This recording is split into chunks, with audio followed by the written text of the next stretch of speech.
किसके साथ किसका विकास होगा, ये बजट 2015-16, इसमें अरुण जेटली वित्त मंत्री देश के जो उन्होंने बजट पेश किया है, इससे क्या देश में विकास सबका होगा या कुछ लोगों का विकास होगा?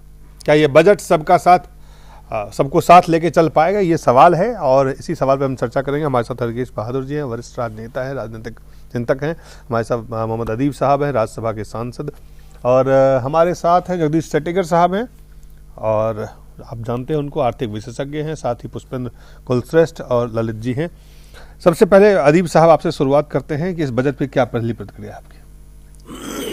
देखिए, मेरी जो समझ है कि इकोनॉमिक पॉलिसीज में बीजेपी और कांग्रेस में कोई फर्क नहीं है।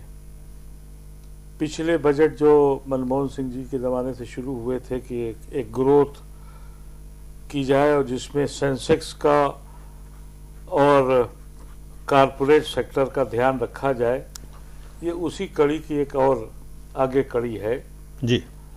लेकिन मैं ये समझता हूँ कि जो मैं समझ रहा था कि जिस तरह से पेट्रोल की कीमतों में क्रैश हुआ था, उसको आवाम में उसका कुछ फायदा होना चाहिए था, वो मुझे नहीं दिखा। उसके दाम बढ़ गए पेट्रोल डीजल के। यानी यही तो आपसे कह रहा हूं कि कोई 60% इंटरनेशनल मार्केट गिरी, 15% हिंदुस्तान में पेट्रोल के और डीजल के दाम कम हुए। लेकिन ट्रक का भाड़ा वही है, ट्रेन का भाड़ा वही है, सर्विस टैक्स बढ़ गया। अब जरूरियात जिंदगी में टेलीफोन एक जरूरत है। अब ये आराम की जिंदगी का आसाइश नहीं है, लग्जरी नहीं है। ये टेलीफोन एक हिस्सा बन गया, गांव देहात शहर हर जगह।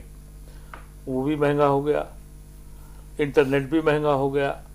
मैं समझता हूं कि ट्रेन टिकट, एयर टिकट, सारी टिकट। अब वो जो हमको ये अंदाजा हो रहा था कि जब इस तरह का बजट लाया जाता है तो गलानी बढ़ती है, ये काम पिछले 5-10 साल से हो रहा है। उसी सिम्त में ये बजट भी चला है। मुझे तो ये लगता है कि कुछ मैं उम्मीद कर रहा था कि इसका एडवांटेज मिलेगा, जो इस वक्त पिछले 8 महीने से गवर्नमेंट को एक सरप्लस मिला हुआ था, उसका कोई एडवांटेज नहीं दिखाई पड़ा, बल्कि गरानी दिखाई पड़ी। तो मैं बहुत मुतमईन नहीं हूँ। बहुत ज्यादा मुतमईन नहीं है। हरकेश जी, कैसे देखते हैं आप बजट को? देखिए, सबका साथ सबका विकास होगा या कुछ का साथ? बजट का आधा हिस्सा जब शुरू में पढ़ा जा रहा था तो मुझे लगा कि बढ़िया बजट आ रहा है, अच्छा लगा। तो मैंने सोचा कि जब शुरुआत अच्छी है तो अंत भी अच्छा होगा, इसलिए मैं बजट सुनने का काम बंद करके अपने काम में चला गया, किसी और पर छोड़ दिया कि जरा सुन करके बताइए। जब लौट कर गया तो पता चला कि उसमें ऐसी ऐसी चीज़ें हो गई जो हमारी उम्मीदों पर भी पानी फेरा। अब उसमें कुछ चीज़ें, मान लीजिए, अगर आप कॉस्टली करते हैं तो बुरा नहीं है, क्योंकि कुछ हमारे समाज में जो समाज में का अगर वर्गीकरण कीजिए तो कई स्तर के लोग हैं। तो कुछ लोग बढ़ी हुई चीज़ों की कीमतें अदा करने में उनको बहुत दिक्कत नहीं होती है, लेकिन मिडिल क्लास का एक बहुत बड़ा वर्ग है। मिडिल क्लास में भी कई लेयर हैं। मिडिल क्लास में कुछ लेयर्स ऐसे हैं जो यदा कदा, जैसे आप देखिए, एयर टिकट कम लोग यूज करते हैं लेकिन कभी कभार यूज करते हैं। ट्रेन टिकट ज़्यादातर लोग यूज करते हैं, ट्रेन से आने जाने का काम। तो उनको ये ट्रेन का जो किराया बढ़ा है उनको थोड़ी तकलीफ होगी जी। और एयर टिकट भी कभी कभार यूज करने वाले को भी तकलीफ होगी। जो बार बार करते हैं वो तो उसके हैबिचुअल हैं, वो थोड़ा घटता बढ़ता रहता है तो उनके ऊपर कोई बहुत सेहत पर असर नहीं पड़ता। रेस्टोरेंट में जा कर के खाना वाना खाने के लिए मिडिल क्लास का एक वर्ग है जो कभी हफ्ते में तो नहीं आप कह सकते, 15 दिन में या 1 महीने में कभी कभार जाता है, उसको भी ज़्यादा पैसा देना पड़ेगा। सीमेंट की ज़रूरत तो हर आदमी को आज के ज़माने में एक छोटा सा घर बनाने के लिए भी है, उसमें चाहे मिडिल क्लास का, लोअर मिडिल क्लास भी हो या कोई हो, सबको तकलीफ होगी। फ़ोन बिल बढ़ा है, उससे भी उस वर्ग को तकलीफ होगी। कुरियर सर्विस बढ़ा है, वाटर बॉटल जो ये पानी का बोतल होता है इसका दाम तो ऐसे ही बढ़ा हुआ था, इसका और फर्दर बढ़ा दिया गया। तो इन सब चीज़ों से थोड़ी तकलीफ जरूर होगी लोगों को, इसमें कोई दो राय नहीं है। मैं मानता हूं कि कुछ ऐसी चीज़ें हैं जिनकी कीमतों को बढ़ाने से, अब सिगरेट पर अगर बढ़ा है तो हमको कोई आपत्ति नहीं है वो, क्योंकि वो सबके लिए हानिकारक है, सबके स्वास्थ्य के लिए, चाहे वो धनी हो गरीब हो जैसा भी हो। तो उस तो चीज़ पर अगर दाम वाम बढ़ता है तो हमको नहीं लगता है कि कोई बहुत बुरा है। लेकिन कई ऐसी चीज़ें हैं जिसको कि लोग हमेशा इस्तेमाल करते हैं, उस पर ये जो कीमतें बढ़ी हैं तो उसका ख़राब असर पड़ेगा। लेकिन आज ही के दिन देखिए वो पेट्रोल और डीजल का भी दाम बढ़ गया, तो वो सब भले वो अलग सिस्टम से बढ़ा, बजट का उसका कोई मतलब नहीं है, लेकिन लोग तो चूंकि बजट के ही दिन हुआ है तो इसलिए लोग उसी के साथ उसको जोड़ करके भी देखेंगे। तो लोगों की आम तौर से प्रतिक्रिया मुझे नहीं लगता है कि बहुत बढ़िया रहेगी, लेकिन कुछ काम बहुत अच्छे भी हुए हैं। जैसे वो 12 रुपये ले करके गरीब लोगों को, जो एक साल में 12 रुपये लेंगे लेकिन 2 लाख रुपए बीमा, एक्सीडेंट बीमा का जो किया है, इस तरह की कुछ योजनाएं सरकार ने बनाई हैं, उससे फ़ायदा भी होगा लोगों को और वो लोगों के लिए हितकारी है। कई चीज़ों पर इन्होंने ज़्यादा जो उनका एक्सपेंडिचर है उसका अमाउंट बढ़ाया है, अधिक पैसा दिया है, तो उससे तो कुछ थोड़ा बहुत राहत भी मिलेगी। लेकिन जो एक जनरल इम्प्रेशन है बजट के बारे में जैसा कि लोगों में आना चाहिए था, वो नहीं है। जी, ललित मोहन जी, आपकी क्या प्रतिक्रिया है इस बजट पे? अब तो काफी समय बीत गया, आपने भी काफी कुछ देखा होगा, सुना होगा, समझ लिया होगा कि बजट में क्या है। मैंने बजट का स्पीच सुना है। मुझे इस बजट में कुछ बहुत बड़ी विशेषताएं भी लगती हैं और कुछ बड़ा जबरदस्त जगलिंग भी किया है as a lawyer Jaitley ji. दोनों बातें आपको कहता हूं। एक, मेरी नज़र में, मैं इस बात से सर के साथ सहमत शायद नहीं हो पाऊंगा क्योंकि हर चीज़ बढ़ गया। तकलीफ इस बात का है कि इस गवर्नमेंट के आने के बाद जो इस बजट का सबसे बड़ा खासियत वो ये है कि इस गवर्नमेंट ने लेगेसी में 6 लाख करोड़ का कैश डेफिसिट पाया। उस कैश डेफिसिट को कहां से कंपनसेट करें, उस कैश डेफिसिट के बावजूद हम आगे और क्या बेनिफिट दे सकते हैं। जगलरी जो इन्होंने किया है वो बड़ा तरीके से as a lawyer, professional lawyer उन्होंने किया है कि सब गोल मटोल करके एक घोरमट्ठा टाइप का आम आदमी को सोचने के लिए विवश छोड़ दिया कि अब तुम सोचो कि तुमको क्या मिला। लेकिन फैक्ट यही है कि this budget has given you 2 unique features जो आज तक के हिंदुस्तान में किसी भी फाइनेंस मिनिस्टर ने देने के बारे में सोचा तक नहीं।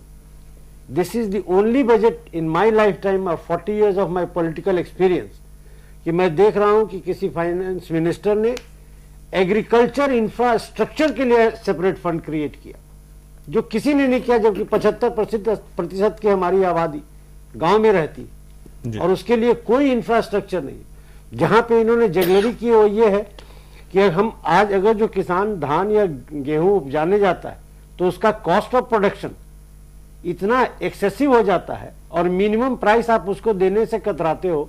मिनिमम प्राइस आप उसको इतना देते हो कि उसको 10% भी सेविंग नहीं होता।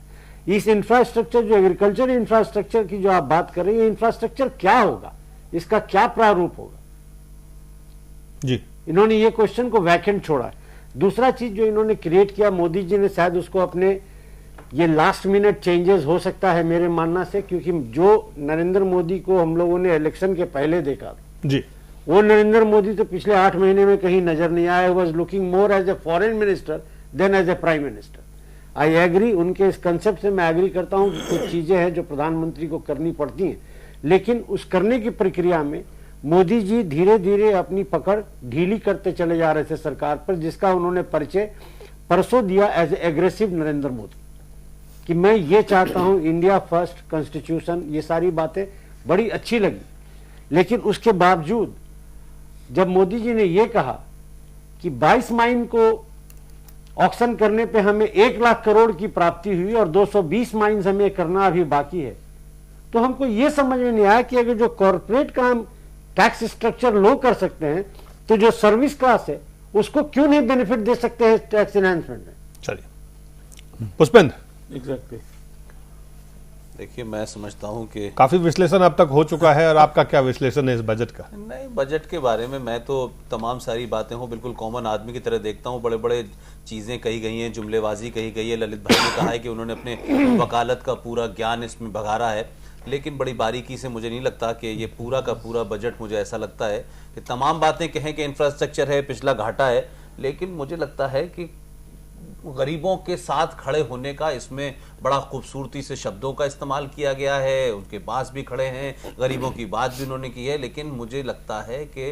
रेल बजट के बाद जो बजट आया था, जिसको इतना वेलकम किया लोगों ने, उसमें 48 घंटे में जो भी कुछ अभी हुआ है, आपने 2% सेस भी लगा दिया पेट्रोल और डीजल के ऊपर में, और उसके बाद में आज रात में आपने पैसे भी बढ़ा दिए हैं। मैं ये मानता हूं कि चलिए आपने इनकम टैक्स की स्लैब नहीं बढ़ाई, लेकिन जो बाकी चीजें बढ़ाई हैं उससे तो उस आम आदमी की आपने और हालत खराब कर दी। अभी ट्रेन में जो आपने रेलवे में किया है 10% आपने फ्रेट चार्ज बढ़ा दिए हैं, उसकी वजह से भी जो महंगाई होगी वो भी उसी आदमी को भुगतनी है। मुझे मोर लेस लगता है दिलीप के बहुत खूबसूरती से जेटली साहब ने जो एजेंडा है कॉर्पोरेट जगत का, उसको बहुत आगे बढ़ाने की कोशिश की है। इससे ज्यादा मुझे इसमें कोई बहुत चीज दिखती नहीं है। एजेंडा से मैं एक सवाल जुड़ा हुआ है कि ये जो बजट है, जगदीश शेट्टीकर साहब, आप विशेषज्ञ हैं इन मामलों के, आप खुद आर्थिक सलाहकार हैं, आप सरकार के अंदर भी चीज़ों को आप देख चुके हैं। इस बजट पे क्या जो आरएसएस कि जो विचार, जो वैचारिक लोग थे, जो हिंदुस्तान को एक नए अर्थव्यवस्था देना चाहते थे, उनके विचार थे, दीनदयाल उपाध्याय हो या श्यामा प्रसाद मुखर्जी हो, या वो जो अब तो वो मैंडेट कंप्लीट था। ये गठबंधन की सरकार वाजपेयी जी वाली नहीं थी, एक स्पष्ट बहुमत की स्पष्ट सरकार आपको मिली। तो क्या उस पर आरएसएस, बीजेपी, नरेंद्र मोदी की कोई छाप इस बजट पे दिखाई दे रही है, या ये budget yet another budget which is being extended, उसमें एक जो अमूल चूक परिवर्तन करके चीजों को आप बुनियादी रूप से बजट ऐसा बना करके परिवर्तित कर सकते थे, वो कुछ है, या एक चलिए जो इकोनॉमिक ग्रोथ है उसको ड्राइव करना है तो एक बजट आपने प्रेजेंट किया है? देखिए, जो दीनदयाल जी का सोच था अंत्योदय का, जो गरीब से गरीब व्यक्ति है उनका भी विकास करने का। जहाँ तक गरीब आदमी का सवाल है, इसमें कुछ जो कई योजना है, जैसे पेंशन का बात किया, हर एक को पेंशन का अंतर्गत लाना है। और दूसरी तरह से अब किसान का बात करेंगे तो किसान को सबसे महत्व ये है उनका जो उत्पन्न हुआ वस्तु है उसको सही कीमत मिले। मगर अभी तक क्या हो रहा है, जब मार्केट में जो कीमत मिलता है वो उस तरह का नहीं पहुंचती है, क्योंकि अभी जो सिस्टम है उसका मुताबिक किसान मंडी में जाके अपना वस्तुओं को भेज नहीं सकता है। कानून ऐसे है, एपीएमसी का कानून है, उसको सुधार करके उसका बदले में नेशनल मार्केटिंग कमेटी का इन्होंने जिक्र किया। जब वो लागू होगी, किसान मार्केट में जाके बेच सकता है। इसमें जो आढ़तिया है बीच में, वो हटके किसान को उसका सीधा लाभ होगा, जबकि ना सिर्फ किसान को अच्छे दाम मिलेंगे, इसका वजह से जो ग्राहक को अभी तक 4 गुना बढ़ती थी कीमत, वो घट के लगभग 2 गुण हो सकता है। तो ग्राहक को भी लाभ मिलेगा और किसान को भी लाभ मिलेगा। और दूसरा बात, जो कई योजना, मैंने इसका ज्यादा डिटेल्स में नहीं जाऊंगा, जैसे हेल्थ इंश्योरेंस का है, कई ऋषिकेश बहादुर भी उन्होंने बात उठाया। तो इस तरह से कई वेलफेयर स्कीम्स है। मगर जो आम आदमी का बात करेंगे तो आम आदमी का जो सबसे महत्व ये है उसको रोजगार। जब विकास होगी तब अपने आप रोजगार का अवसर बढ़ेगा। जहां तक विकास का सवाल है, सरकार का सोच ये है सबका विकास, मगर सबका भागीदारी से। जब हम विकास चाहते हैं तो ये उम्मीद करना, क्योंकि हमने काफी एक्सपेरिमेंट किया 20-30 साल तक, लगभग 1980 तक एक्सपेरिमेंट किया। उसका बाद समाजवाद का बदले में थोड़ा लिबरलाइजेशन का दौर शुरू हुआ, क्योंकि जब विकास करना है तो सरकार एक माहौल तय करने का रोल प्ले कर सकता है। सरकार खुद ही विकास नहीं कर सकता है, विकास करना है तो सबका साथ लेके। तो अभी जो भी योजना है, चाहे रोड कंस्ट्रक्शन हो या बाकी जो बुनियादी सहूलत देने का, उसमें सिर्फ सरकार का रोल थोड़ा है, मगर इसके ज्यादा बाकी समाज का, बाकी वर्गों का है। अगर बाकी वर्गों का आप कंट्रीब्यूशन चाहते हैं तो विकास में, तो उस तरह का माहौल तैयार करना, वो माहौल बना रही है बजट, आप देख रहे हैं। उस माहौल को बनाने में ये बजट कारगर आपको दिख रहा है। देखिए, एक तो इंफ्रास्ट्रक्चर के लिए काफी महत्व दिया, और दूसरा जैसे कॉर्पोरेट टैक्स का घटाने का, ये कॉर्पोरेट टैक्स घटा के ये सोचना गलत है इसका लाभ सिर्फ उद्योगपति को जाएगा। उद्योगपति को नहीं, उद्योग को विकास करने के लिए जब वो कॉर्पोरेट टैक्स घटेगा उसका लाभ जो रीइन्वेस्टमेंट होगी, क्योंकि उसको पूरा डिविडेंड बांटने में नहीं करेंगे, उसमें कम से कम तो आधा तो इन्वेस्टमेंट होगी।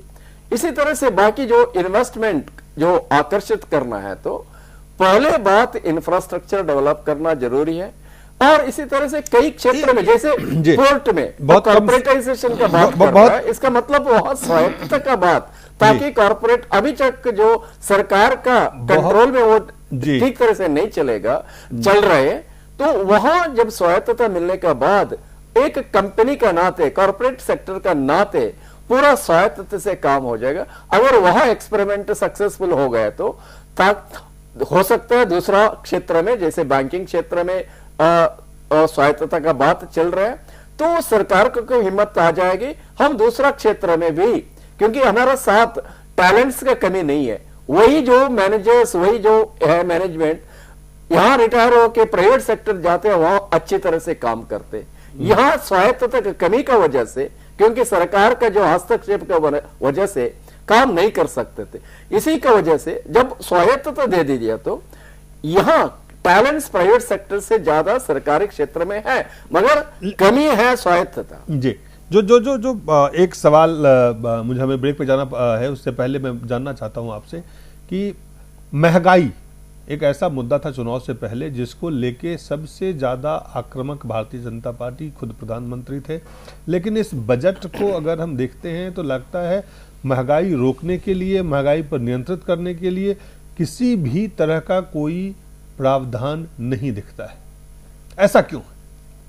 नहीं, जगदीश जी से। देखिए, महंगाई का सवाल है, जब विकास हो गए तो विकास का पहले उसका अच्छे असर होगा महंगाई कम होने का। तो अभी भी जहां तक महंगाई का सवाल है, होलसेल प्राइस इंडेक्स काफी कम हो गया। मैं स्वतः एक अर्थशास्त्री का नाते मैं उसमें इतना खुश नहीं है, तो हो सकता है मुझे समझ में थोड़ा लोगों को तकलीफ होगी, मगर हमारा सोच के मुताबिक लगभग 2 से 3% तक महंगाई विकास के लिए जरूरी है।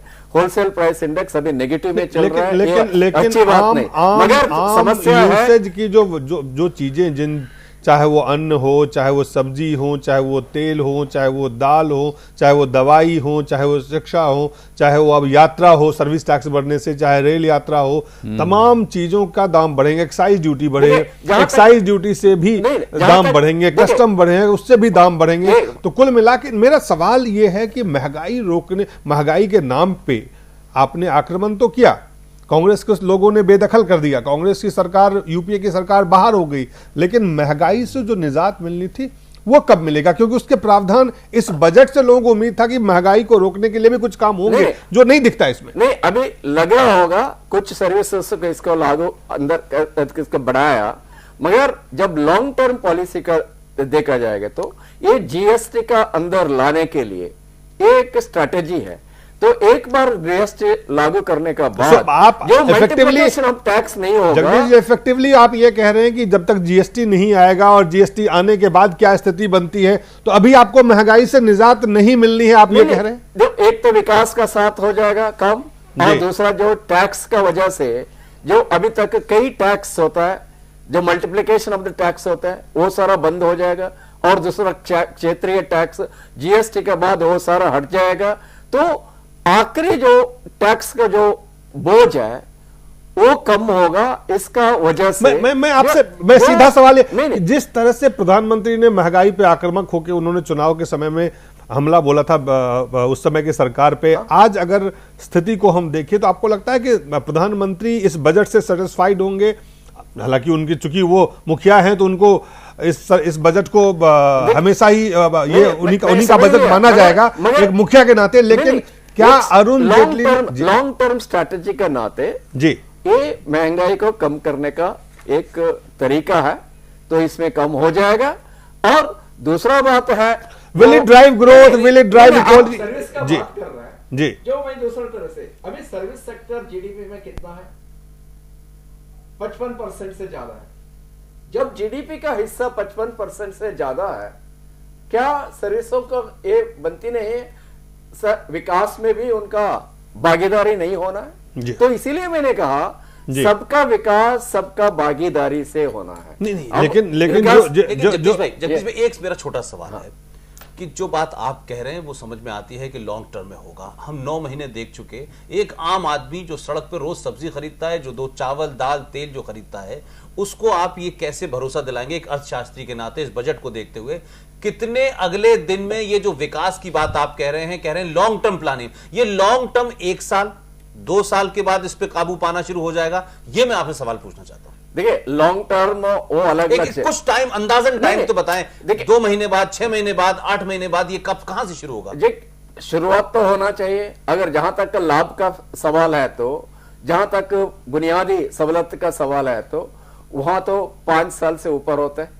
जो ऐसे कोई है, चाहे पावर है, रोड है, ऐसा आपको नहीं लगता है कि आम लोग तो कहीं छूट गए? आम लोग सब लोग कहीं छूट गए, मध्यम वर्ग कहीं छूट गए। तो जगदीश भाई जो कह रहे थे मेरा आम लोग भी छूट गए, गरीब मध्यम वर्ग भी छूट गए, कॉर्पोरेट एक प्रो कॉर्पोरेट बजट लेके आए हैं।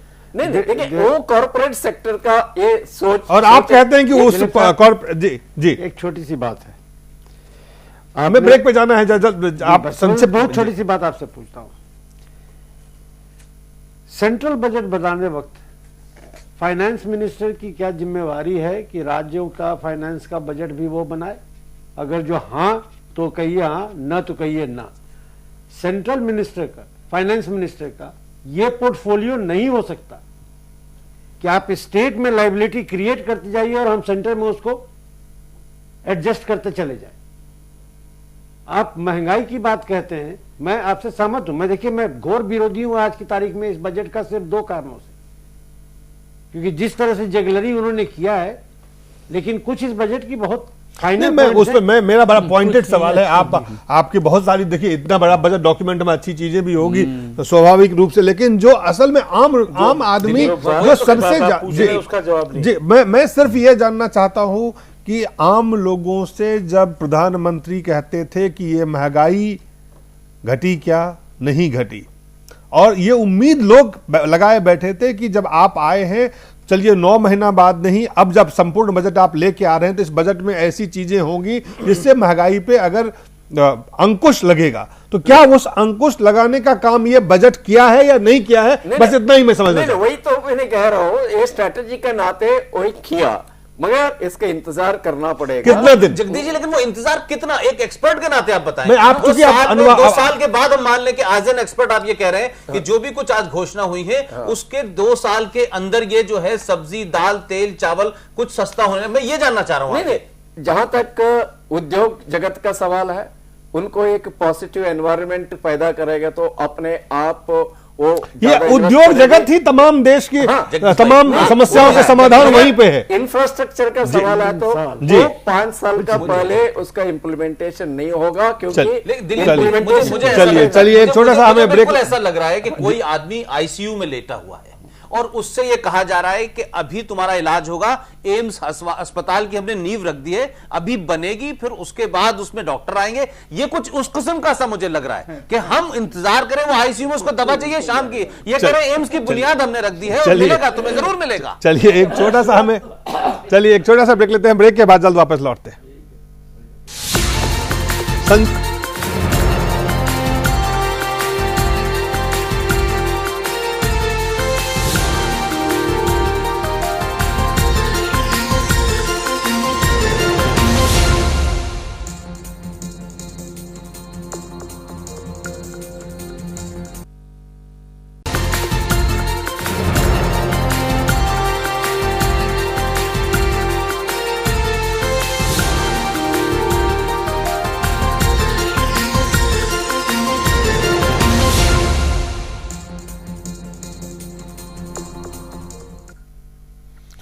एक बार फिर से स्वागत है। हम चर्चा कर रहे हैं किसके साथ किसका विकास, खास करके इस बजट जो 2015-16 का पेश हुआ है कि आखिर ये बजट से किसको किसको फायदा मिलेगा, किसका विकास होगा। दावे ये किए जा रहे हैं कि इस बजट से देश की अर्थव्यवस्था मजबूत होगी, इस बजट से देश में रोजगार बढ़ेंगे, इस बजट से देश में उद्योग बढ़ेंगे, से पूरी अर्थव्यवस्था मजबूत होगी और एक नई दिशा दे रहे हैं इस अर्थव्यवस्था को। लेकिन कई सवाल तब उठ रहे हैं जब जैसे पहले ब्रेक पे जाने से पहले हम सवाल उठा रहे थे कि आखिर जो एक सबसे अहम मुद्दा एक आम आदमी के लिए, जो चाहे मध्यम वर्ग के हो, चाहे किसी और अन्य वर्ग के हो, मजदूर हो, किसान हो, तमाम लोग महंगाई से परेशान थे। क्या उस महंगाई से लोगों को निजात मिलते हुए दिख रही है? हमारे साथ संजय थप्पा वरिष्ठ पत्रकार जुड़े हैं। संजय, ये सवाल पहले लेते हैं कि महंगाई एक सवाल था जिसको लेके इस प्रचंड बहुमत के साथ मोदी जी ने सरकार बनाई जी। क्या लगता है आपको कि मोदी जी के जो भाषण थे उस भाषण को किसी खास कारण के वजह से उसको पीछे छोड़ दिया गया है? अरुण जेटली जी जो एजेंडा है देश का, उनको वित्त मंत्री हैं, वो किसी और एजेंडा को आगे बढ़ा रहे हैं? साफ तौर पे जो बजट हमने आज देखा तो वो हमें लगता है मेक इन इंडिया जो प्रधानमंत्री जी बोल रहे थे उसी के तरफ दिशानीत है। यानी कि वो कॉरपोरेट को बढ़ावा दे रहे हैं और आम आदमी के लिए उनके पास कोई सहानुभूति नहीं है। अच्छा, अगर आप ये बोलें कि कॉरपोरेट को अगर कुछ छूट देकर उसके बाद हमें नौकरियां मिलेंगी तो इसकी गारंटी नहीं है, क्योंकि आज के समय में जो यूरोप और यूएसए में जो इकोनॉमिक रिकवरी हुई है और जो ग्रोथ हुआ है वहां पे एम्प्लॉयमेंट जनरेट नहीं हुआ है। तो इसकी कहां पे गारंटी है कि जो अगर ग्रोथ हम कॉरपोरेट को छूट देकर बना रहे हैं तो इससे हमें यहाँ पे नौकरियां बढ़ेंगी? पहली बात।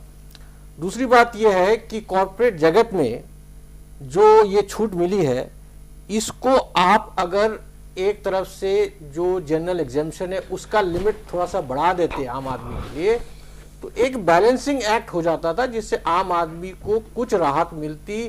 जो ये मुद्रास्फीति की दर बढ़त में है और आम आदमी को जो खान पान का सामान है इसमें कुछ इनको राहत मिलती जी। लेकिन ये सब तो हुआ नहीं जी। तो इसमें मुझे लगता है ये मेक इन इंडिया और कॉरपोरेट जगत की ही बजट है। जो प्रधानमंत्री बोल रहे हैं, वित्त मंत्री अपने मर्जी का कर रहे हैं और ये कॉरपोरेट को बढ़ावा दे रहे हैं और आम जनता की जो है मुश्किलें बढ़ जा रही हैं। जो इसके अलावा अगर महंगाई के हम आगे चले, महंगाई के आगे देखें, रोजगार एक सबसे बड़ी समस्या बेरोजगारी है। क्या आपको लगता है किसी की इस बजट के जो प्रावधान है उससे चीजें इतनी बेहतर होगी कि लोगों के लिए रोजगार बढ़ेंगे? देखिए, एक बात आपको मैं बताऊं, पुष्पेंद्र जी ने जो एक बात कही थी कि रेल बजट आया था तो उस पर प्रतिक्रिया ठीक थी। कल का प्रधानमंत्री का पार्लियामेंट में राष्ट्रपति के अभिभाषण पर जो भाषण हुआ था उससे भी लगा था कि चीज़ें आगे बढ़ेंगी, लेकिन आज के बजट ने उन सारी चीज़ों में कुछ सप्लीमेंट नहीं किया है बल्कि उसको कुछ पीछे खींच दिया है, ऐसा लग रहा है। इस बजट से कन्फ्यूजन जरूर हुआ है कि अच्छे दिन आने वाले हैं या अच्छे दिन जाने वाले हैं, इस पर लोगों की प्रतिक्रिया लेने की जरूरत पड़ गई है।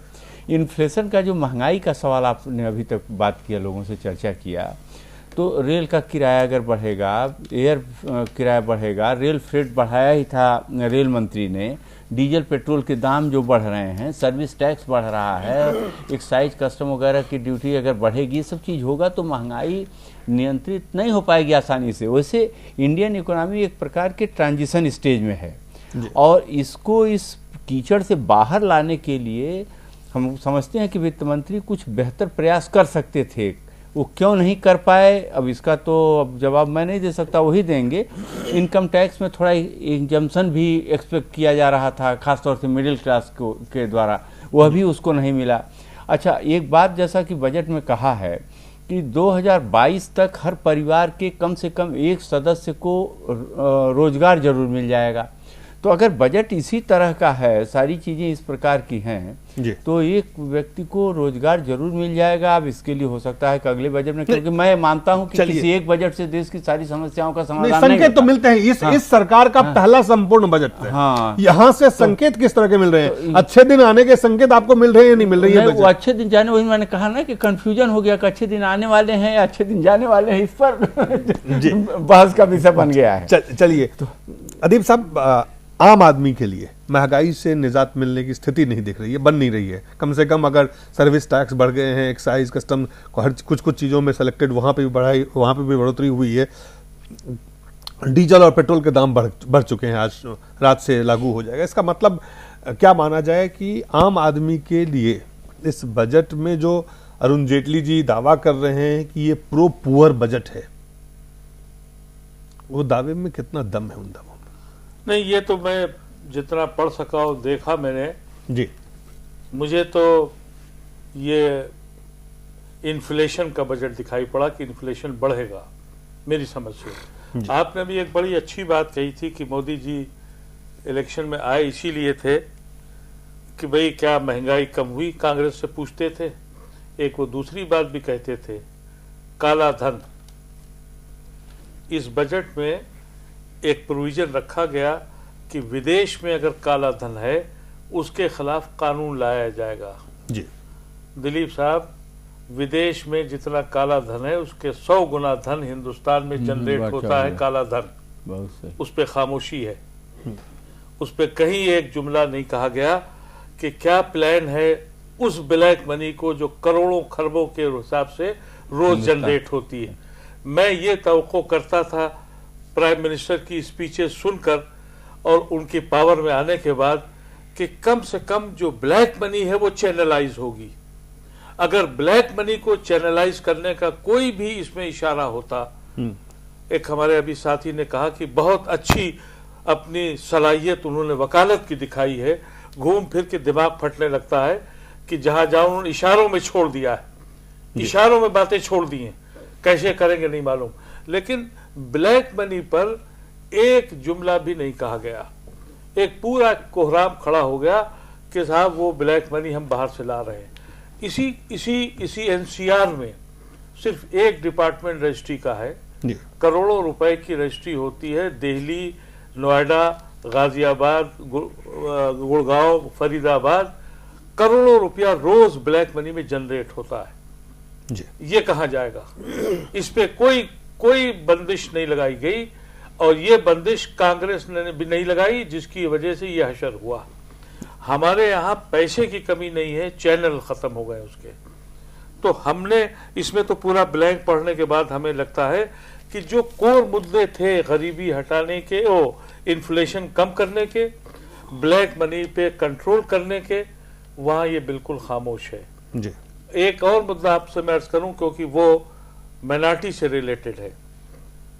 40,000 करोड़ रुपया 5 साल पहले केरल की गवर्नमेंट ने कहा कि हमारे यहाँ जो सूद पे मुसलमान नहीं लेते हैं 40,000 करोड़ बैंकों में पड़ा है। उस वक्त से हम लोगों ने 3 साल की यूपीए सरकार को समझाया कि साहब ये पैसा बैंक फायदा उठा रहा है, इसको इस्लामिक बैंकिंग बना के उसमें दे दीजिए। यानी इस्लामिक बैंकिंग का मतलब ये है कि आप इंटरेस्ट के बजाय कहीं री इन्वेस्ट कर दीजिए, उसमें से प्रॉफिट शेयरिंग दे दीजिए, तो ये पैसा वापस आ जाएगा। अब हमने जो अभी रिसेंटली मालूम किया था ये 86,000 करोड़ पहुंच गया। अरुण जेटली साहब ने अपनी स्पीच में उसका जिक्र किया है कि उस पैसे का हम कॉर्पस बनाएंगे जी। अब वो कॉर्पस जो है अगर जेटली साहब चाहते तो ये कहते कि उस कॉर्पस से, क्योंकि वो मुसलमानों के जो इंटरेस्ट न लेने का पैसा है उससे उनको स्कूलों को दे देंगे जी। तो हम समझते थे कि आप अब बुनियादी तौर पे आप क्या कह रहे हैं? मैं ये कह रहा हूं कि वो जो फंड जमा हो रहे हैं जी। उसको कहां खर्च करेंगे। जैसे मैंने आपसे कहा ये 9 महीने में जो पेट्रोल का सरप्लस जमा हुआ वो कहां खर्च हो रहा है? जमीन पे नहीं गया, आपका गुड्स का किराया कम नहीं हुआ, ट्रेन का किराया और बढ़ गया, ट्रांसपोर्ट का किराया कम नहीं हुआ। ये वो सब चीजें हैं जो ये पैसे कहाँ जा रहे हैं और जहां आप ले जाना चाह रहे हैं वो वाज़ेह नहीं है, क्लियर नहीं है। एम्प्लॉयमेंट कह रहे हैं कि हम बढ़ाने जा रहे हैं, मुझे तो नहीं समझ आ रही है कि कौन सी चीज आ रही है। कह दिया कि हम बनाएंगे एम्स बनाएंगे कश्मीर में। एम्स से इस मुल्क का मसला नहीं होता। इस गांव में आप देखिए कि इतना गरीब है उसके पास ना कोई डॉक्टर जा रहा है। उस वक्त हम लोगों ने यूपीए सरकार को एक प्रपोजल दिया था जी कि आप वैद्य और यूनानी अस्पताल खोलिए देहातों में, गांव में, और फिर शहर के जिलों को अपडेट करिए कि जो वहां न ठीक हो पाए तो वहां जाए। एम्स बनाने के लिए है हमारे पास एम्स दिल्ली में, आप जा नहीं सकते। अगर आप किसी वक्त पहुंच जाए तो आपको महीनों की डेट नहीं मिल सकती। एम्स का डॉक्टर क्या करेगा, पूरे हिंदुस्तान का मरीज यहाँ के मर रहा है। चलिए, उस बुनियाद पर इनको चाहिए था कि हेल्थ सेक्टर में भी जी कुछ देहातों और में, गांव पर छोटे यूनिट खोलते। अगर अस्पताल नहीं थे तो हमारे पास यूनानी और एलोपैथिक और वैदिक डॉक्टर्स मौजूद थे। ललित मोहन जी, पहुंचाना चाहिए। धमाकेदार बजट की उम्मीद की जा रही थी, तमाम लोग उम्मीद कर रहे थे, चाहे वो विश्लेषक हो, चाहे वो अर्थशास्त्री हो, चाहे आम लोग हो, चाहे तमाम लोगों को लग रहा था कि ये संपूर्ण बजट जब आएगा तो इसमें से कुछ ऐसा निकलेगा जिससे तमाम समस्याओं का, बड़ी बड़ी समस्याओं का आज भले ही हल ना दिखाई दे, आने वाले समय में वो चीजें दिखाई देंगी। तो क्या आपको ऐसा लगता है कि वो धमाकेदार शुरुआत हो गई है? सर, एक चीज तो बड़ा इंटरेस्टिंग हुआ इस बजट में जी। एक धमाकेदार अनाउंसमेंट यह है कि भाजपा की सरकार इस वक्त दो हिस्सों में, दो खंड में, दो मानसिकता पे चल रही है। प्रधानमंत्री की मानसिकता कहीं और चल रही है, जेटली जी की मानसिकता कहीं और चल रही है। इसमें कोई दो मत नहीं जी। ये बजट इस बात का सबसे बड़ा द्योतक है। उसका भी एक कारण देता हूं, संजय जी ने भी इस बात को उठाया है। देखिए, मैं इस बात को, मैंने पहले भी कहा है सर, कि मैं इस बात से सहमत नहीं कि राज्यों के कर्ज को सेंट्रल गवर्नमेंट उतारे। इस तरह से कोई भी फाइनेंस मिनिस्टर बजट नहीं बना सकता। लेकिन मेरे समझ में नहीं एक बात जो आ रही है कि अच्छे दिन आएंगे कि जो स्लोगन जिसने कि मोदी जी को मोदी जी बना दी जी, उस स्लोगन का क्या हुआ, वो अच्छे दिन कहां गए? जी। नंबर एक। नंबर दो, घोषणाओं की झड़ी लगा दी है इन्होंने। मैंने पहले भी कहा कि ये ऐसा बजट है जिसमें उन्होंने अपनी पूरी वकालत को निचोड़ करके डाल दिया है कि भैया इसका मतलब तुम खुद प्रोज्यूम करो और खुद खुश हो जाओ। जी। मैं कॉर्पोरेट और आम आदमी से फर्क की बात पर नहीं जाता हूं, क्योंकि अगर जो मैं आज इस बात फाइनेंस मिनिस्टर के नजरिए से देखता हूं, 50,000 का रिलीफ में दे भी देता है एक सैलरीड क्लास पीपल को, और बाकी चीज को कंट्रोल नहीं कर पाता, तो मेरे लिए उस 50,000 का कोई माने नहीं। माने जो है आज की तारीख में वो ये है कि प्रधानमंत्री का जो भी विजन इलेक्शन के पहले था, इलेक्शन में पावर में आने के बाद था, वो सारे विजन को ये बजट तोड़ता है। पहली बात, वही तो कहा जा रहा सारे था, बजट वकालत उन्होंने कर दिया। नरेंद्र मोदी के अस्तित्व को ही सबसे पहले नरेंद्र मोदी कल भाषण जब दे रहे थे प्रधानमंत्री, तो उन्होंने एक बात कही कि उनकी सियासी सूझबूझ पे आप शक नहीं कर सकते। उन्होंने कर रहा हूं मैं, खुली चुनौती देके उनको कर रहा हूं। उसका कारण है स्वच्छ भारत, हेल्थ, रोड, लाइवलीहुड। किससे बढ़ाइएगा आप? Where is the money?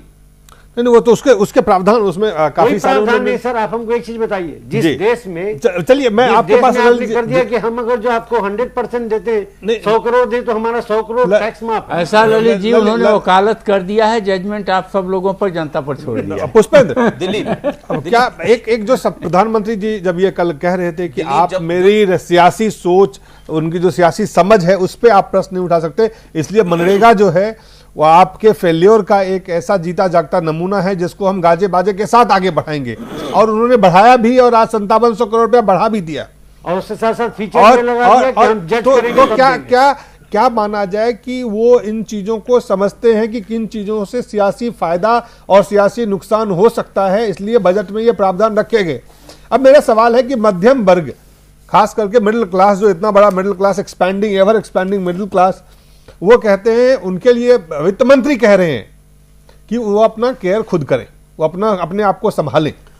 तो क्या इससे जो अर्बन मिडिल क्लास है, पश्चिम बंगाल में चुनाव होने हैं, बिहार में चुनाव होने हैं, तो क्या माना जाए कि इसमें प्रधानमंत्री जी का कोई असर नहीं है? मिडिल क्लास को लेके इस बजट पे उनका कोई छाप नहीं है, उन्होंने इस बजट में कोई कंट्रीब्यूशन नहीं किया है, या जेटली जी ने अपने तरह से बनाया है इसे, जिसमें कि मध्यम वर्ग को उनको लगा कि छोड़ने से भी कोई नुकसान नहीं हो सकता है? दिलीप, मैं आपकी बात, गरीबों की बात को लेके प्रधानमंत्री कहते हैं और वो बजट में रिफ्लेक्ट करता है, तो क्या ये माना जाए कि प्रधानमंत्री ने शायद मिडिल क्लास के बारे में सोचा नहीं, या सोचा तो जेटली साहब ने उसको समझा नहीं, इस लाइक कि उसको भी देखना चाहिए? देखिए, मुझे लगता है मोदी सरकार का ये पहला फुल फ्लेज बजट है जी, और अभी 5 साल उन्हें सत्ता में कम से कम रहना है। अभी और भी 2 बजट 3 बजट आएंगे। आखिर के बजट में मुझे पूरी उम्मीद है कि जब उनका 19 के आसपास का मामला होगा, तब ये बहुत सारी चीजें लोक लुभावन होंगी। ये उससे पहले ये बड़ा सख्त बजट है। एक बात तो ये है, सख्त बजट है। हाँ, दूसरी बात मैं ये समझता हूं कि आज की बजट की जब स्पीच चल रही थी और उसमें ये कहा गया कि 2% पेट्रोल और डीजल पे सेस लगेगा, उसका एक परिणाम तो ये हुआ कि आज रात के 12 बजे से पेट्रोल के ऊपर 3 रुपए 18 पैसे और डीजल पे 3 रुपए 9 पैसे का बढ़ गया है। दूसरी बात, हम तमाम सारे लोग बार बार ये कह रहे थे जब रेल बजट आया था कि साहब रेल बजट पूरी तौर से नॉन पॉलिटिकल है, हमेशा पॉलिटिकल कंसिडरेशंस के तहत आता था। ये बजट जो है काम और पुरानी योजनाओं को पूरा करने के लिए ये बड़ा अच्छा, उसका बड़ा स्वागत हुआ। लेकिन आज के बजट में जो पॉलिटिकल एंगल है जिसके बारे में हम लोग बात कर रहे हैं कि मिडिल क्लास को नहीं ध्यान रखा। मैं समझता हूं कि बिहार में चुनाव है 6-7 महीने बाद, आप एक फॉलआउट देखिए आज, और इसको मुझे लगता है कि यह बड़ा तयशुदा कार्यक्रम के तहत हुआ है। बिहार को स्पेशल पैकेज दिया गया।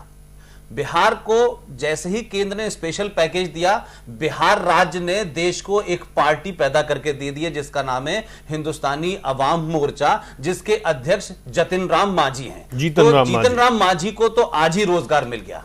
और ये पूरे तौर के ऊपर बिहार की जो इमीडिएट राजनीति, जिसको हम चुनाव से जोड़ के देख रहे हैं, जिससे मिडिल क्लास को जोड़ के देख रहे हैं, तो अभी जो चुनाव होना है वहां के लोगों को पैकेज दिया और यह साबित कर दिया कि यह पैकेज किस लिए दिया गया है, क्योंकि वहां एक राजनीतिक दल गठित हो गया है और राजनीतिक के दल के जो अध्यक्ष थे, कुछ दिन पहले मुख्यमंत्री थे, उनके क्या मामला थे मोदी को लेकर, तो यह चीज वाजे हो गई। लिहाजा मैं ये नहीं मानता कि नरेंद्र मोदी की सूझबूझ जो राजनीति की है फौरी तौर में शह और मात देने की, उसमें वो एक्सपर्ट हैं। तमाम सारी बातें कही उन्होंने, लेकिन बिहार के चुनाव को सीधे तौर पे इससे जोड़ दिया और वहां अपना एक आदमी भी उन्होंने खड़ा कर दिया। लिहाजा जिस तरीके से दिल्ली में मारकाट थी, 8-8 मुख्यमंत्री थे, ऐसी 7-8 मुख्यमंत्री वहां भारतीय जनता पार्टी के भी हैं, उन सबके सामने एक सवाल खड़ा कर दिया और उन्हें एक महादलित मिल गया है।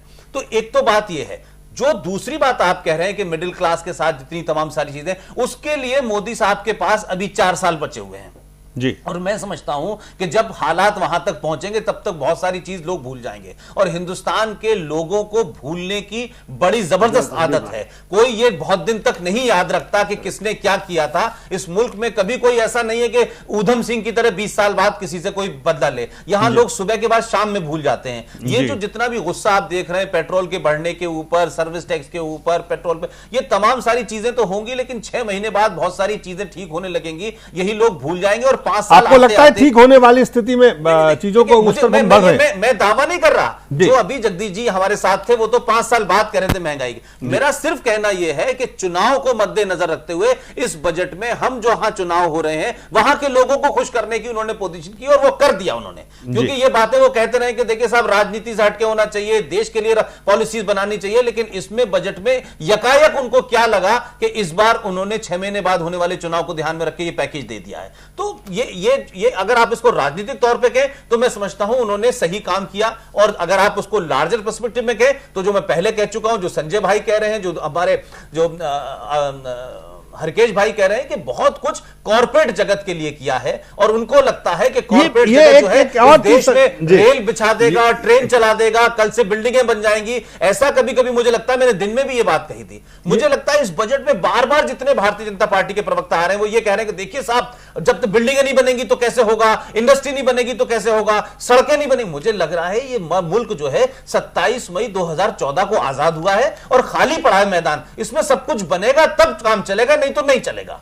जी संजय, एक पूर्व वित्त मंत्री भी हैं और उन्होंने जो बात कही चिदम्बरम साहब की, ये प्रो कॉर्पोरेट बजट है जी, और ये आरोप काफी लोग हैं इसमें क्या बजट में वाकई ये प्रो कॉर्पोरेट बजट है? ये तो उनके ऊपर भी ये बात। तो चिदम्बरम साहब का कौन सा बजट ऐसा था जो प्रो कॉर्पोरेट नहीं था? वही प्रोसेस चला है जो चिदम्बरम साहब ने शुरू किया। चिदम्बरम साहब ने जो प्रोसेस चलाया था, मेरे ख्याल से जेटली साहब उसी को आगे बढ़ा रहे हैं और कॉर्पोरेट के ऊपर ज्यादा ध्यान दे रहे हैं। परंतु इसके पीछे क्या है, क्या इसमें बजट में क्या है प्रो कॉर्पोरेट बजट? आपको लगता है कि ये पूरा बजट जो है एक प्रो कॉर्पोरेट बजट है? दिलीप जी, मैं ये जानता हूं, देखिए अर्थशास्त्री के अध्ययन के नाते, कि अगर आप कॉर्पोरेट को स्टिमुलस पैकेज देंगे तो अर्थव्यवस्था में सुधार होगी, इसमें कुछ सच्चाई है।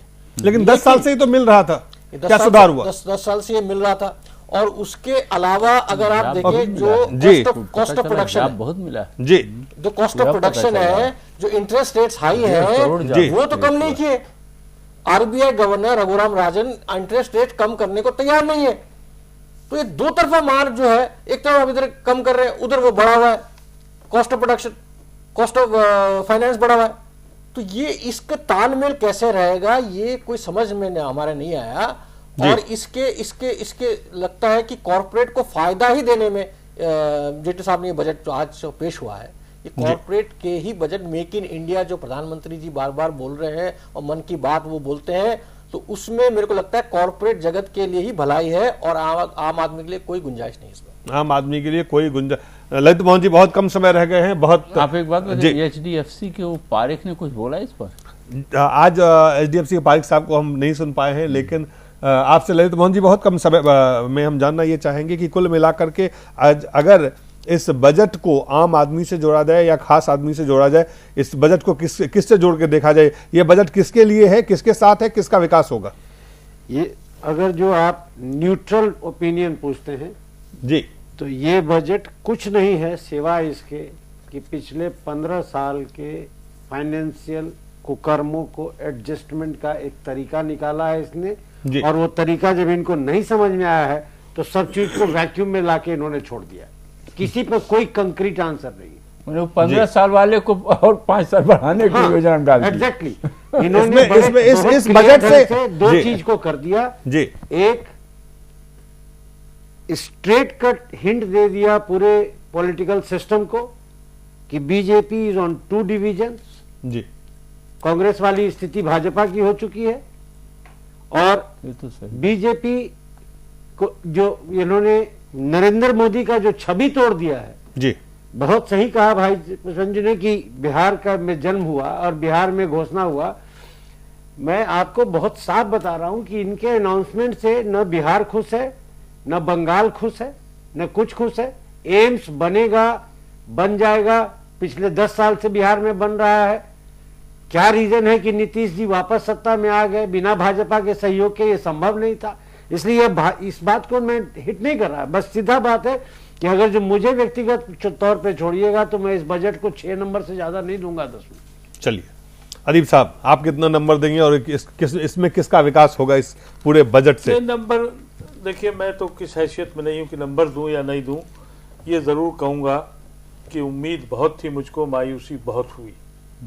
इसलिए उम्मीद थी कि जब मोदी साहब के बयानात सुने थे और आप लोग सभी लोग उनके कल के बयान की बड़ी तारीफ कर रहे हैं, मैं कल भी मुझे ऐसा लग रहा था कि मोदी साहब पार्लियामेंट में नहीं, रामलीला मैदान में बोल रहे हैं। मुझे डर लग रहा था कहीं ना कहीं एकदम से उनकी आवाज़ फिर ना आए, भाइयों और बहनों, वो नहीं आया।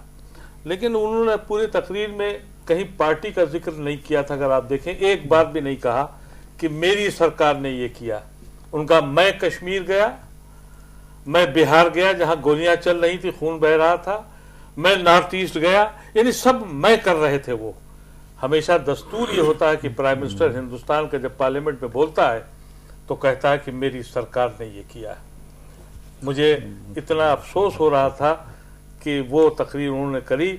और एक सबसे अहम बात यह है कि जो आज बजट आया है उसका खुलासा वो कल कुछ कर चुके थे। जी, कल वो कह चुके थे कि नरेगा जो है वो एक अजाब है, वो सबसे बड़ा क्या कहते हैं गलत काम किया है यूपीए ने, लेकिन मैं उसको चलाऊंगा। तो उन्होंने चला भी दिया, एक्स्ट्रा पैसे भी दे दिए। अगर वो काम गलत है, देश को नुकसान हो रहा है, तो पैसे क्यों दिए आपने? जी, ये भी काम कर दिया उन्होंने। चलिए, तो स्टेट्समैन तो बहुत बड़े हैं वो, लेकिन बजट के सिलसिले में मैं उनको कोई नंबर नहीं देता। हरकेश जी, कुल मिलाकर के ऐसा हमने पूरा है चुनाव कि देखा, चुनाव के बाद का 9 महीना देखा। 9 महीने के बाद जो एक उम्मीद लोगों के मन में था, उस उम्मीद के साथ साथ आप भी बैठे। आपने कहा कि पहले तो आपने बहुत अच्छा, अब मैं आपको कहूं कि अब हमारे पास समय खत्म हो गया है, लेकिन उस तरह का टीचर हूँ जी, जो नंबर देने में थोड़ा लिबरल भी हो जाता है। तो मेरा जो है, इनको पास तो कर ही दूंगा मैं, लेकिन एक शेर के साथ। एक कदम उठ गया था गलत राह शौक में, मंजिलें तमाम उम्र ढूंढती रही मुझे, ऐसा नहीं साबित हो जाए बजट ये हम कौन देता है। संजय जी जी कुल मिला के अगर इसको कंक्लूड करना हो इस बजट के कार्यक्रम को मुझे, तो मैं अपने दर्शक को, जैन टीवी के जो दर्शक हैं उनको मैं क्या बताऊं कि इस बजट में ये खास 5 चीजें थी जो खूबियां हैं और ये 5 खामियां हैं। आप 5 नहीं 1 2 3 खूबियां 1 2 3 खामियां अगर बता सकते हो इसकी, खास करके आम लोगों के लिए। मैं तो पहले शुरुआत इससे करूंगा कि ये बजट जो हमारा टॉपिक ही है आज का डिस्कशन का, कि किसके साथ और किसका विकास, तो ये तो पहला जो है किसके साथ है, कॉर्पोरेट के साथ है या आम आदमी के साथ है, ये देखने वाली बात है। भारत के साथ है या इंडिया के साथ है? भारत के साथ है, इंडिया के साथ है, या गरीब के साथ है, अमीर के साथ है, के साथ है, और प्रधानमंत्री ने आज बोला मध्यम वर्ग के साथ है या कॉर्पोरेट के साथ है? कॉर्पोरेट के साथ है। और प्रधानमंत्री ने बोला कि प्रोग्रेसिव बजट है, और ये जो है तो इसमें प्रोग्रेसिव बजट है पर इसमें पुअर के लिए कुछ नहीं है जी। तो एक पॉइंट नंबर 1। पॉइंट नंबर 2 ये है जी कि इसमें जो है आपका जो मध्य वर्ग है, जो हाईएस्ट टैक्स पेयर भी है और जिसका जो हर एक तरफ से मारा जाता है, उसके लिए ये बजट एक श्राप के रूप में अगर आप बोले तो गलत ना होगा। श्राप है, श्राप क्योंकि वो हर एक तरफ से मारा जा रहा है। जी। एक तरफ सर्विस टैक्स बढ़ा दिया आपने पूरा अक्रॉस, एक तरफ सर्विस टैक्स से एक्साइज ड्यूटी बढ़ गया जी, बिल्कुल, और दूसरी तरफ जो है आपको कोई कंसेशन नहीं मिला है जी। तो ये, और दूसरा इन्फ्लेशन आपको पता ही है मुद्रास्फीति की दर कितनी कहां जा रही है। अच्छा, अगर आप इसमें कुछ पॉजिटिव अगर मैं देखूं, मैं ढूंढना चाहे तो ढूंढना चाहे तो इसमें जो एक आज सोशल सिक्योरिटी नेट है, अच्छा ये वैसे जनधन में पहले से मौजूद है, परंतु 2 लाख रुपया 12 रुपए में 2 लाख रुपए 1 रुपया पर मंथ के हिसाब से जो उन्होंने एक्सीडेंट इंश्योरेंस का वो दिया है, और इसमें अटल योजना भी है जी। और इसमें जो है पीएम का ये जो अपना जनधन योजना भी है और बीमा योजना, तो इसमें 4 जो मुख्य बिंदु हैं, तो इनमें मुझे लगता है थोड़ी सी जो है राहत तो नहीं कहूंगा, एक प्रोत्साहन जरूर मिला है जी। पुष्पेंद्र मुझे चलते चलते इसको मैं कोई बहुत लंबी बात नहीं कह रहा। एक फिल्म का टाइटल है, दिलीप आपको भी याद होगा, उस फिल्म का टाइटल बिल्कुल वैसे ही लगता है जिसमें उसका नाम था हंसते जख्म जी। ये बिल्कुल जो बजट है ये हिंदुस्तान के गरीब आदमी के लिए बिल्कुल हंसते जख्म की तरह है। एम्स बनेगा, इंडस्ट्री बनेगी तो नौकरी मिलेगी, फिर उसके बाद सड़कें बनेगी तो वो चलेगा, और इस तमाम सारे इतनी से हैं कि वो हंस भी रहा है और उसके जख्मों में दर्द भी हो रहा है, लिहाजा वो इसको मैं सिर्फ हंसते जख्म कह सकता हूं। चलिए, हरीफ साहब, हरकेश जी, ललित जी, पुष्पेंद्र जी, संजय, आप सबका बहुत बहुत धन्यवाद और आप सब लोगों का भी बहुत बहुत धन्यवाद। नमस्कार।